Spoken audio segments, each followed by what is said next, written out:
In the far reaches of time, humanity had grown into something extraordinary. The lessons of Epsilon 9 were no longer just memories. They were woven into the very essence of what it meant to be human. Peace, cooperation, and humility had become the cornerstones of society. Wars were almost unheard of, replaced by dialogues that sought understanding rather than dominance. Humanity's expansion into the stars was marked not by conquest, but by partnership with other civilizations. The story of Jack Monroe remained alive, passed down through generations like a sacred torch. His sacrifice symbolized the turning point when humanity chose wisdom over arrogance. Monuments to him stood on every inhabited planet, glowing faintly as if lit by the same golden light that had once pulsed from the failsafe device. Parents told their children about his bravery, teaching them that true heroism wasn't about glory. It was about doing what was right, even when it cost everything. Dr. Laura Bennett's work continued to inspire long after her death. Her books were considered timeless, studied by scholars and ordinary people alike. She had always believed in humanity's potential for growth, and her faith proved justified. Her words echoed in classrooms, council chambers, and starships. "We are better than this." It became more than a phrase. It was a promise, a commitment to rise above mistakes and strive for harmony. Captain Ryan Carter's quiet influence endured as well. Though he lived a modest life, his teachings shaped countless explorers who carried humanity's values into the unknown. They ventured into space not as conquerors, but as ambassadors, seeking knowledge and friendship. Each new discovery was shared openly, fostering connections between species that might otherwise have remained strangers or enemies. Even Lieutenant Daniel Hayes' story found its place in history. Once a cautionary tale, it evolved into a lesson about redemption. Some whispered that he spent his final years working anonymously to undo the harm he had caused, dedicating himself to studying alien artifacts ethically. Whether true or not, his name served as a reminder that everyone made mistakes, and everyone had the chance to make amends. Far away, on a distant moon orbiting the remnants of Epsilon 9, the faint glow of the failsafe device still flickered beneath the surface. It was untouched, forgotten by most, but revered by those who understood its significance. To them, it represented humanity's capacity for change, a beacon of hope buried deep within the rubble of a lost civilization. And somewhere in the vastness of space, Kale watched silently. The Zorathians had once feared humanity, seen only the seeds of destruction. Now they observed with cautious admiration. Humanity hadn't reached perfection. It still stumbled, argued, and struggled, but it kept moving forward, learning from its past. Perhaps, Kale mused, there was reason to believe, not just in humanity's survival, but in its ability to thrive. As centuries turned into millennia, humanity's legacy grew brighter. New planets were explored, new friendships forged, and new wonders discovered.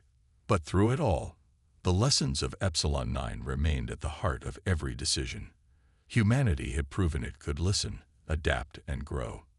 And in doing so, it had earned its place among the stars, not as rulers, but as equals.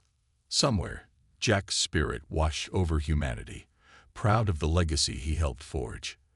The universe was vast, full of mysteries yet to uncover, but one truth shone clear: war came at a price too great to pay. And humanity, having learned that lesson the hard way, vowed never to forget it. Centuries passed, and humanity's growth continued to astonish even its most optimistic dreamers. The lessons learned from Epsilon 9 became the foundation of a new way of life. Earth transformed into a thriving hub of art, science, and culture, while colonies on distant planets flourished under principles of cooperation and respect. Humanity had finally begun to understand what it meant to belong not just to one planet, but to the universe itself. The phrase, "war comes at a price you'll regret," was no longer just a saying. It was etched into the fabric of society. Every child learned about Jack Monroe in school, his story told alongside those of other heroes who had sacrificed everything for peace.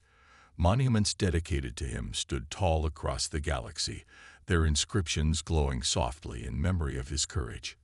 People didn't just admire Jack. They emulated him, striving to live lives marked by selflessness and wisdom. Dr. Laura Bennett's influence lived on long after her passing. Her writings were studied in universities, and her speeches were played during important ceremonies. She had always believed that humanity's greatest strength lay in its ability to learn and adapt. Her words inspired generations to approach the unknown with curiosity rather than fear. Even as humans encountered new alien species, they did so with open hands instead of clenched fists. Captain Ryan Carter's legacy was quieter, but no less profound. Though he had retired from active exploration, his teachings shaped countless astronauts and scientists. He often reminded them that bravery wasn't about taking risks. It was about making choices that honored the greater good. Many credited him with instilling a sense of responsibility in those who ventured into space, ensuring they carried humanity's best values with them wherever they went. Even Lieutenant Daniel Hayes' story served a purpose. His mistakes were remembered not as failures, but as warnings. Humanity understood now that progress required balance, ambition tempered by humility, power guided by ethics. The dangers of unchecked greed and arrogance were taught in classrooms, reinforcing the importance of learning from history. As humanity spread further into the stars, it encountered wonders beyond imagination. Glittering nebulae stretched across the sky like cosmic paintings, and ancient civilizations shared knowledge that deepened humanity's understanding of the universe. But through it all, humans never forgot where they came from, or how close they had come to destruction. On a distant moon orbiting the remnants of Epsilon 9, faint traces of the failsafe device still pulsed beneath the surface. Its golden light flickered softly, a silent guardian against those who might misuse its power. Though no one visited the site anymore, its presence remained a symbol of humanity's capacity for change. It reminded future generations that even the darkest moments could lead to brighter days if people chose wisely. And somewhere in the vastness of space, Kale watched silently. The Zorethians had once feared humanity, seeing only the potential for destruction. Now they observed with cautious hope. Humanity hadn't become perfect. It still made mistakes, argued among itself, and struggled with challenges. But it had shown signs of growth, learning to balance curiosity with caution. Perhaps, Kel thought, there was hope for beings willing to reflect on their flaws and strive for improvement. For now, humanity stood on the edge of greatness, not because of the weapons it built or the lands it claimed, but because of the choices it made. And in those choices lay the promise of a brighter future, one where the lessons of the past guided the path forward. Decades had passed since the mission to Epsilon 9, but its impact continued to shape humanity's future. The phrase, "war comes at a price you'll regret," became a guiding principle for leaders and citizens alike. It wasn't just a warning. It was a promise to do better, to think before acting, and to value peace over power. Even as humanity reached farther into the stars, this lesson remained at the heart of every decision. Dr. Laura Bennett spent her later years traveling across Earth and its colonies, speaking to crowds large and small. Her hair turned gray, and her steps slowed, but her voice never lost its passion. She often began her talks with the same story. A young pilot named Jack Monroe who gave his life to save others. Jack didn't die because he was brave, she would say. He died because he believed in something bigger than himself. He believed we could be better. Her words inspired countless people to follow in her footsteps. Scientists focused on using technology responsibly, ensuring it served humanity rather than controlled it. Engineers designed tools not for destruction, but for creation, building habitats, healing ecosystems, and connecting communities. Even politicians found new ways to work together, prioritizing dialogue over conflict. Captain Ryan Carter lived a quiet life after retiring from space exploration. He rarely gave interviews or attended public events, preferring to spend his time mentoring the next generation of explorers. His home was filled with books about history, philosophy, and astronomy, reflecting his belief that understanding the past was key to shaping the future. Though he never forgot the pain of losing Jack, he took comfort in knowing that the sacrifice hadn't been in vain. The memory of Lieutenant Daniel Hayes faded with time. Some whispered that he had disappeared entirely, unable to face the consequences of his actions aboard the SS Horizon. Others claimed he had dedicated his life to studying alien artifacts, determined to make amends for his mistakes. Whatever the truth, his name became a cautionary tale, a reminder of how easily fear and ambition could lead to disaster. As humanity expanded into the galaxy, it carried Jack's legacy with it. New planets were explored not as territories to conquer, but as places to learn and grow. Colonists built cities that blended human ingenuity with respect for local environments. Trade routes flourished, bringing cultures closer together. Conflicts still arose, but they were resolved through negotiation rather than violence. Even children born long after the mission to Epsilon 9 grew up hearing stories of what had happened. Parents told them about the glowing forests, the mysterious monolith, and the aliens who offered humanity a second chance. Schools taught lessons about humility, curiosity, and responsibility. Every child learned the importance of asking questions before assuming answers. Far away on a distant moon orbiting the remnants of Epsilon 9, faint traces of the fail-safe device pulsed beneath the surface. Its golden light flickered softly, guarding against anyone who might misuse its power. Though no one visited the site anymore, its presence served as a silent sentinel, a reminder of the dangers of unchecked ambition. And somewhere in the vastness of space, Cale observed quietly.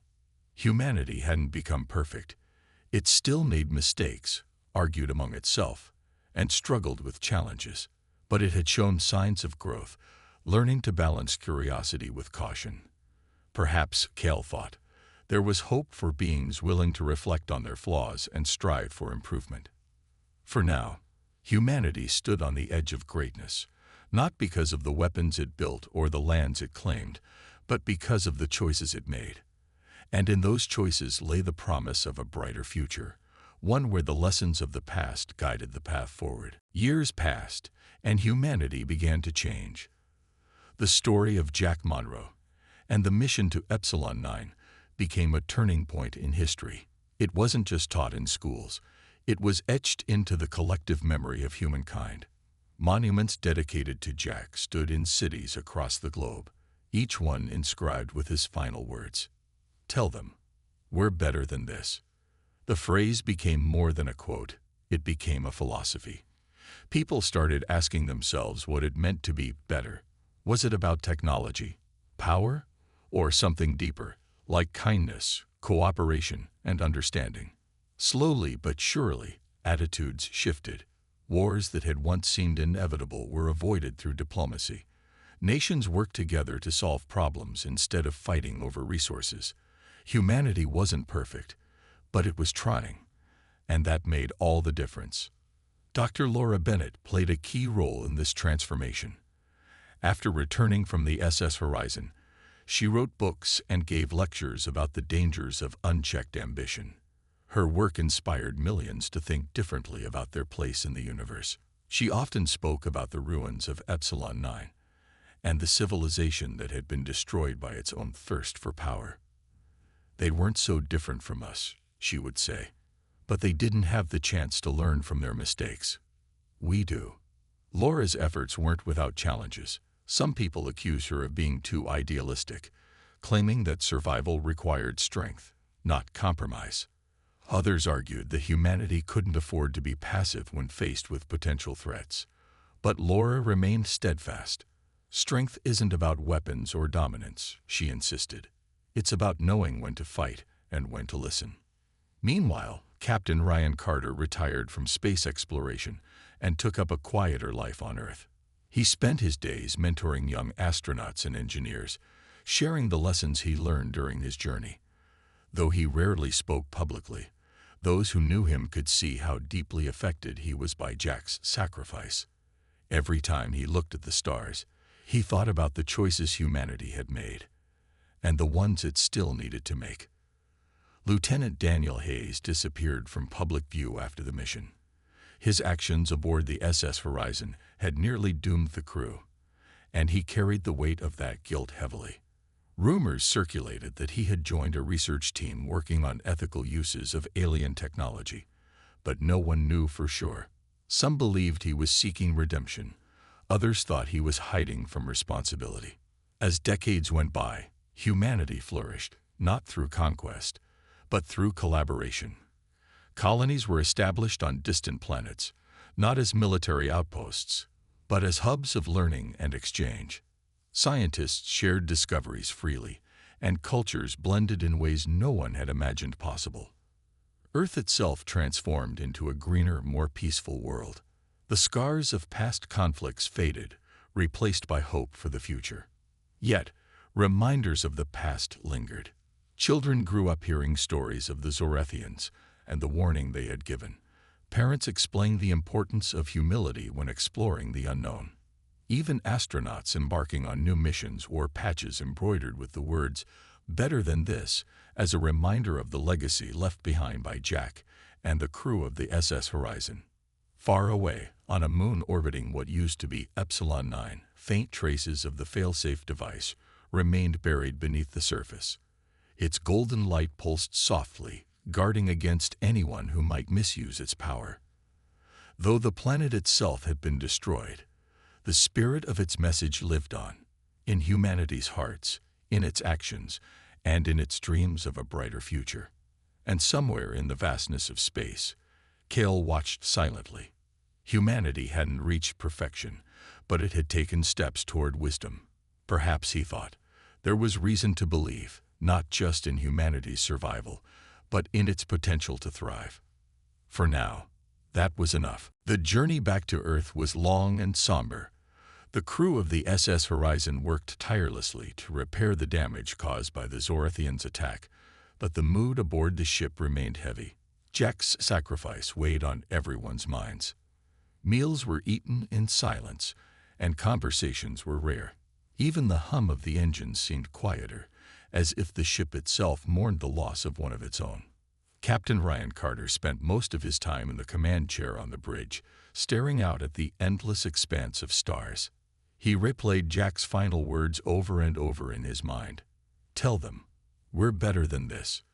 Those words carried a weight that Ryan couldn't ignore. They weren't just about retrieving the failsafe device. They were about humanity's choices, its potential for growth, and the lessons it needed to learn. Dr. Laura Bennett often joined him on the bridge, sitting quietly as she worked through her thoughts. She had been closest to Jack during their mission on Epsilon 9, and his death hit her hard. But she also knew they had a responsibility to share what they'd learned with the rest of humanity. "We can't let his sacrifice be wasted," Laura said one day, breaking the silence. Her voice was soft but steady. "If we don't tell people what happened, if we don't explain why he gave his life, they'll never understand." Ryan nodded slowly. "You're right. But how do we make them listen? Humans have always been stubborn. We've made the same mistakes over and over again." Laura sighed, leaning back in her seat. "Maybe it starts with us. If we lead by example, maybe others will follow." As the ship approached Earth's orbit weeks later, Ryan called a meeting with the remaining senior crew members. Together, they prepared a detailed report of everything that had happened, from the discovery of the signal on Epsilon 9 to Jack's heroic act. They included images of the monolith, recordings of Cal's warnings, and data from the failsafe device. It wasn't just a story. It was proof that humanity's survival depended on cooperation, not aggression.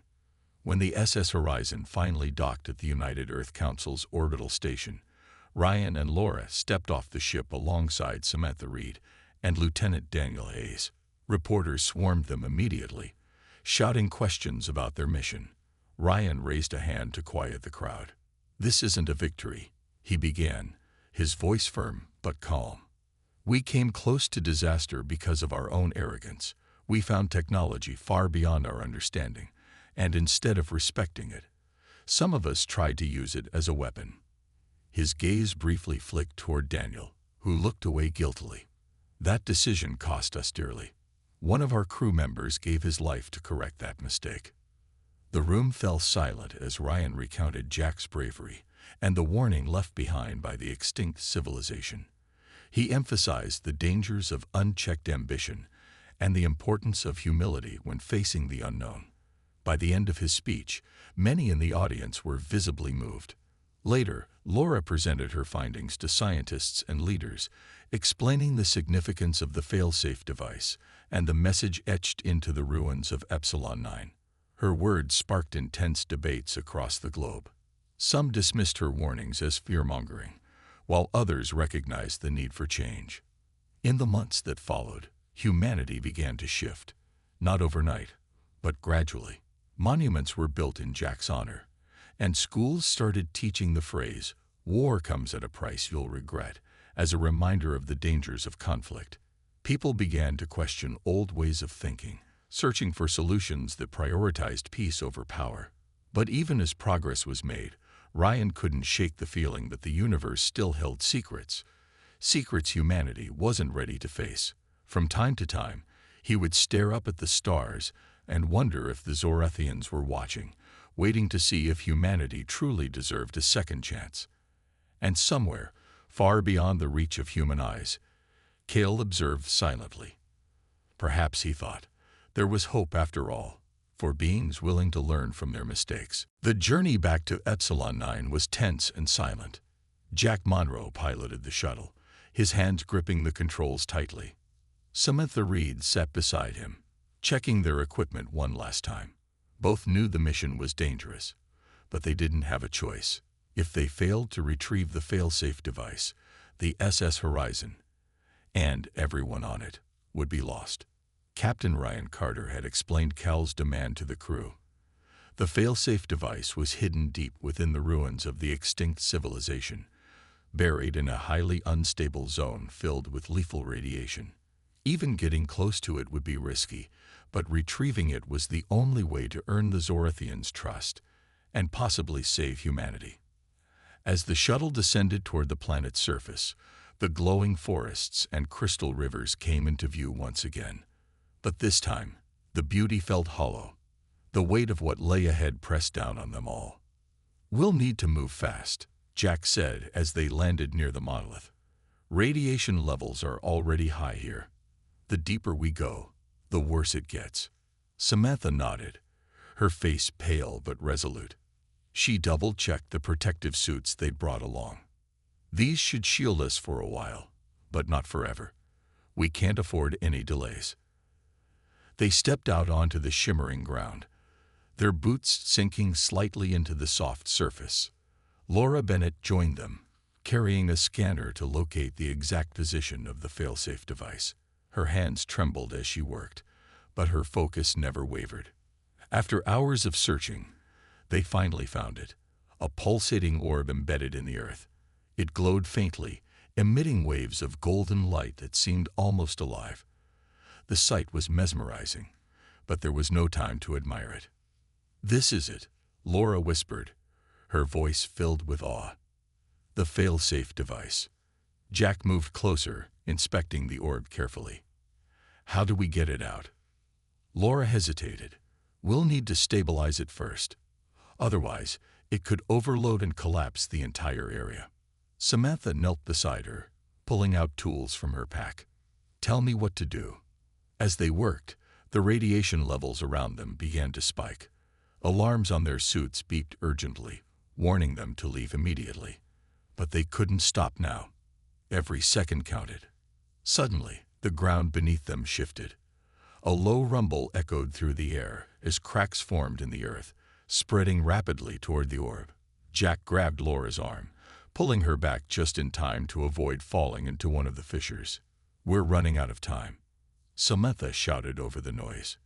Laura nodded, her movements quick but precise. "I need someone to stay behind and keep the orb stable while we extract it. Otherwise, it won't survive transport." Silence fell over the group as they realized what she meant. Someone would have to sacrifice themselves to ensure the mission succeeded. Jack stood up, his expression calm despite the fear in his eyes. "I'll do it." "No," Samantha protested. "There has to be another way." "There isn't," Jack replied firmly. "You two are the best at this. I'm just the pilot. Let me make myself useful." Before anyone could argue further, he stepped forward and placed his hands on the orb. The golden light enveloped him, and he winced as the radiation burned through his suit. "Go," he urged, his voice trained but steady. "Get this thing back to the ship." Tears streamed down Laura's face as she and Samantha reluctantly gathered the equipment and prepared to leave. They both knew there was no changing Jack's mind. As they turned to walk away, he called out to them one last time. "Tell them, we're better than this." His words echoed in their ears as they hurried back to the shuttle, the orb safely secured in its container. Behind them, the ground collapsed into a fiery chasm, swallowing Jack and the ruins whole. Back on the SS Horizon, the crew waited anxiously for their return. When Laura and Samantha finally arrived, their faces told the story before they even spoke. Ryan listened silently as they explained what had happened, his heart heavy with grief. But there was no time to mourn. With the fail-safe device aboard, the ship limped away from Epsilon 9, just as the Zorathians obliterated the planet's surface, erasing all traces of the ancient technology. Cal's holographic form appeared one final time. "You have proven your willingness to change," it said. "We will grant you safe passage home. Do not squander this opportunity." As the alien ships disappeared into the stars, Ryan addressed the crew. "Jack gave his life so we could have a future. Let's honor him by making sure humanity doesn't repeat the mistakes of the past." And for the first time since their journey began, hope flickered faintly in their hearts. Tensions aboard the SS Horizon reached a boiling point as the alien ships surrounded them. The crew scrambled to their stations, panic spreading like wildfire. Captain Ryan Carter stood on the bridge, his face pale but determined. He tried to communicate with the aliens, sending peaceful messages through every channel available. But the holographic figure, the one calling itself Cal, remained silent, its glowing eyes fixed on the humans. Lieutenant Daniel Hayes, however, refused to back down. Ignoring Ryan's orders, he activated the partially decoded weapons system he had been working on in secret. It was risky. The blueprints were incomplete, and no one knew exactly how the weapon would behave. But Daniel didn't care. To him, this was humanity's only chance at survival. "We can't just sit here and wait for them to attack," Daniel shouted over the chaos. "If we strike first, we might stand a chance." Ryan turned to him, his voice icy with anger. "Stand down, Daniel. You're making things worse." But Daniel ignored him. With a few quick commands, he fired the energy pulse directly at the nearest alien ship. For a moment, nothing happened. Then a blinding flash lit up the viewport as the pulse struck its target. The crew held their breath, waiting for the alien vessel to explode or falter. Instead, the pulse dissipated harmlessly against the ship's surface. The aliens hadn't even flinched. Cal's voice echoed through the ship once more, colder this time. "Your aggression proves our warnings were justified." Before anyone could react, the alien fleet retaliated. Bright beams of energy lashed out, striking the SS Horizon with devastating force. The ship shuddered violently, throwing crew members to the floor. Alarms screamed as critical systems began to fail. Oxygen levels plummeted, fires erupted in the engine room, and the artificial gravity flickered dangerously. "Damage report," Ryan barked, clinging to his chair as another blast rocked the ship. Samantha Reed, the engineer, responded urgently. "Engines are down. Life support is failing. We got maybe 30 minutes before we run out of air." Panic spread among the crew. Some ran to repair damaged systems, while others huddled together, praying for a miracle. Amid the chaos, Daniel disappeared. No one noticed him slipping away from the bridge, heading straight for the lab where the alien data was stored. Laura Bennett found him there moments later. He was frantically typing on his tablet, trying to salvage what he could from the files. "What are you doing?" she demanded, her voice sharp with disbelief.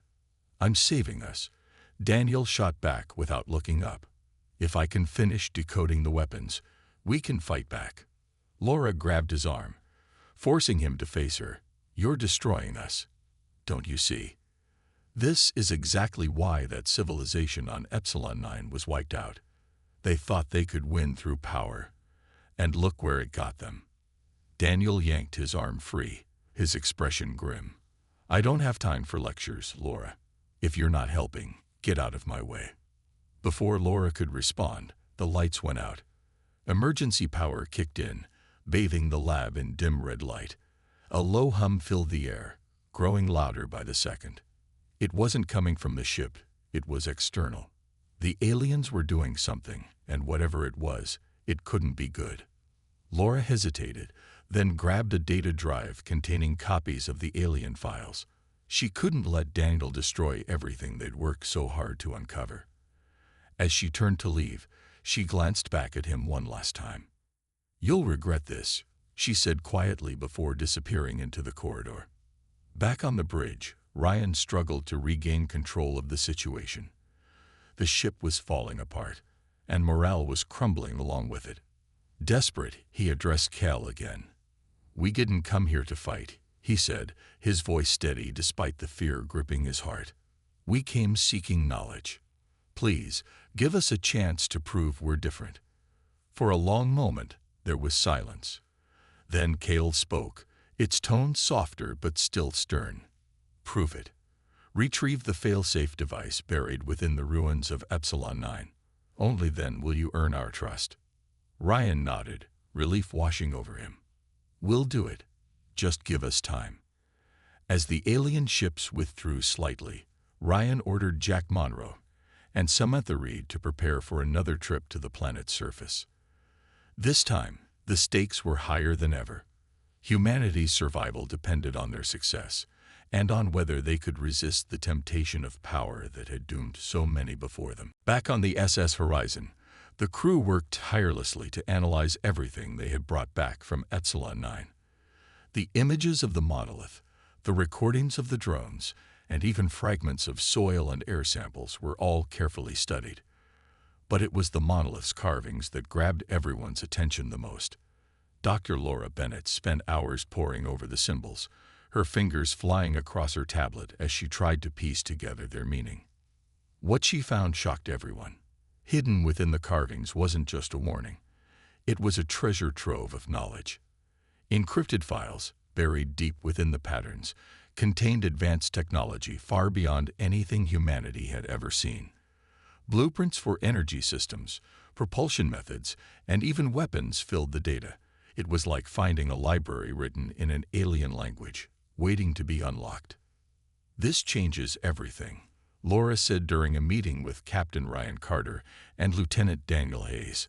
Her voice trembled with both excitement and fear. If we can decode this, it could revolutionize our understanding of science and technology. But not everyone shared her enthusiasm. Daniel leaned forward, his eyes gleaming with ambition. This isn't just about science, he said sharply. These weapons, they're powerful. If we can figure them out, we could use them to defend ourselves against any threat, even the Zorathians. Ryan frowned. The Zorathians. We don't even know who they are. For all we know, they could be the ones who destroyed that civilization. Daniel waved his hand dismissively. Exactly. That's why we need to be ready. If they come for us, we can't afford to be unprepared. Laura shook her head, frustration creeping into her tone.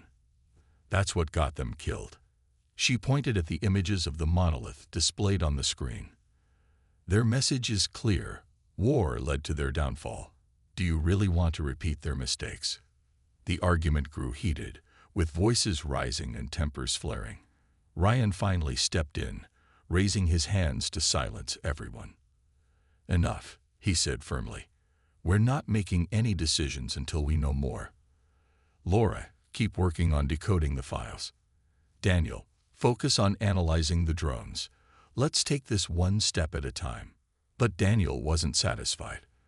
Later that night, while most of the crew slept, he sneaked into the lab where the encrypted files were stored. He knew the risks, but he couldn't shake the feeling that humanity's survival depended on unlocking the secrets of the monolith. With trembling hands, he began decoding the blueprints, piecing together instructions for a devastating weapon, a massive energy pulse capable of disabling entire fleets. As he worked, strange things started happening aboard the ship. Lights flickered in the corridors, and faint whispers echoed through the comms system. Some crew members reported seeing shadows moving where no one should be. At first, people dismissed it as fatigue or stress, but Laura suspected something else was going on. One evening, she confronted Daniel in the lab.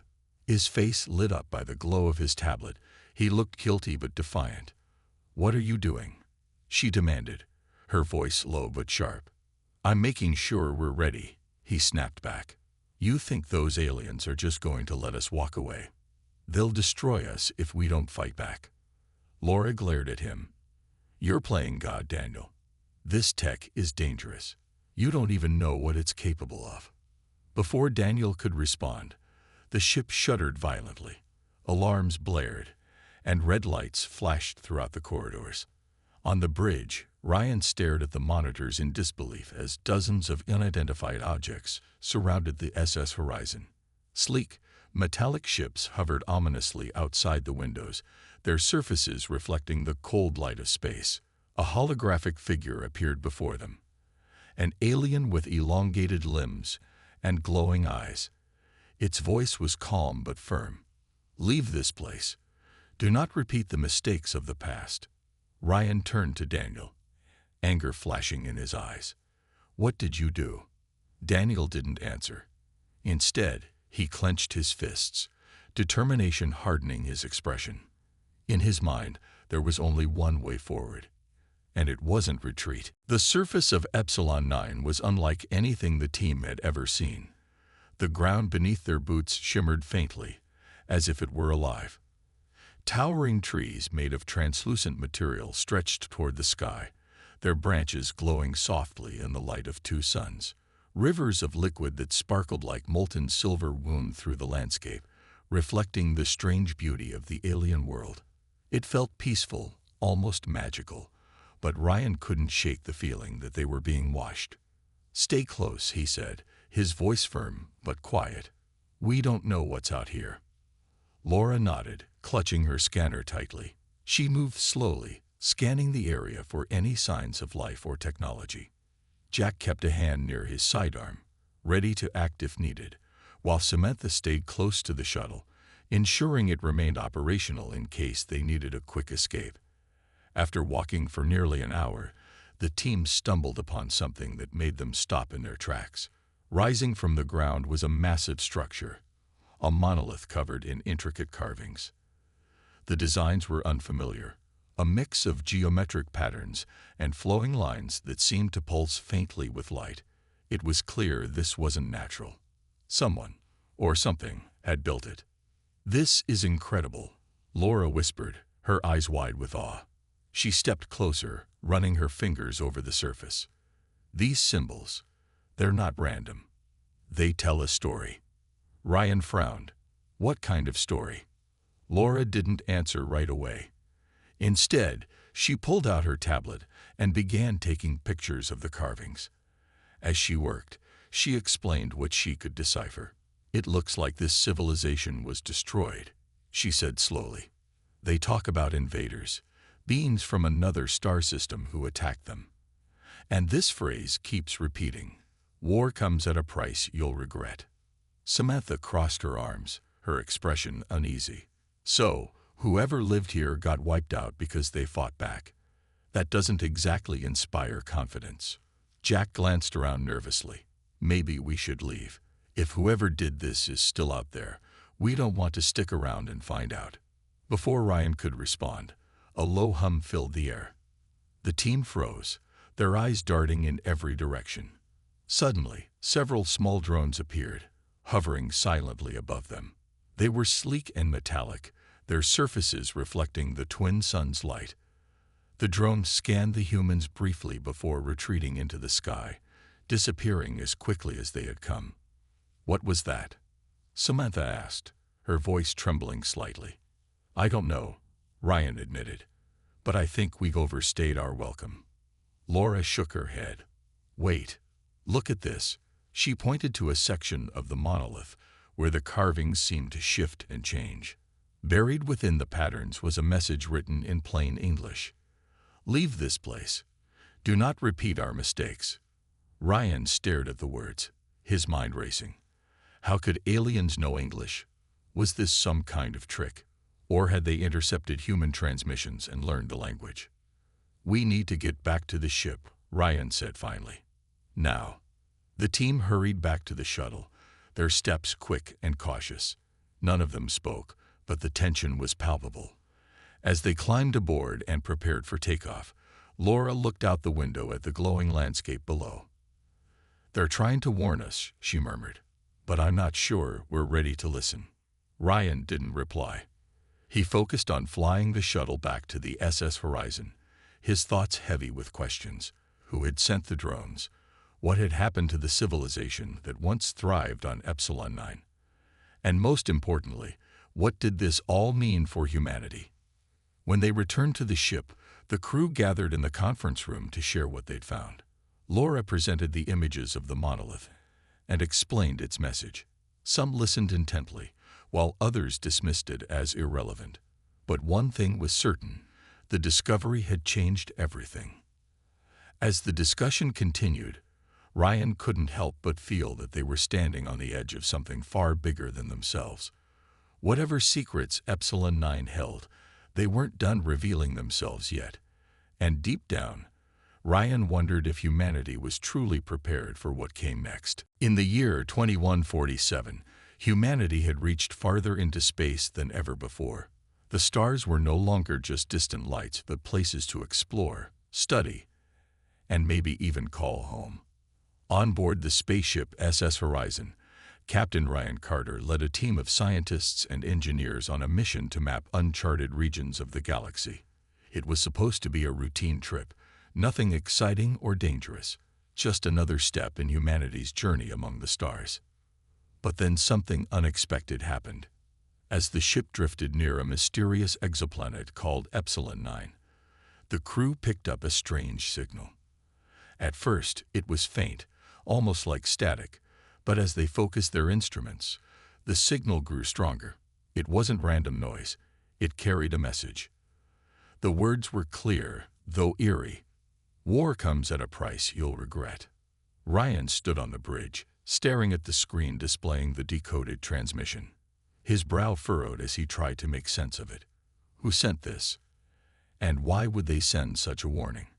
He turned to Dr. Laura Bennett, the ship's xenolinguist, who was already analyzing the text. What do you think? Ryan asked, his voice calm but curious. Laura adjusted her glasses and leaned closer to her console. It's not human, she said after a moment. The structure of the language is too precise, too artificial. Whoever wrote this knew exactly what they were doing. The room fell silent as the weight of her words sank in. This wasn't just some random broadcast. It was deliberate. Someone, or something, wanted them to hear this. Jack Monroe, the ship's pilot, broke the silence. So, what now? Do we ignore it and keep moving? Or do we check it out? Ryan hesitated. Exploring unknown signals was risky, especially when they came with ominous warnings. But curiosity burned inside him. If there was intelligent life out there, this could be humanity's chance to make contact. Still, he couldn't ignore the possibility of danger. We'll discuss it, Ryan finally said.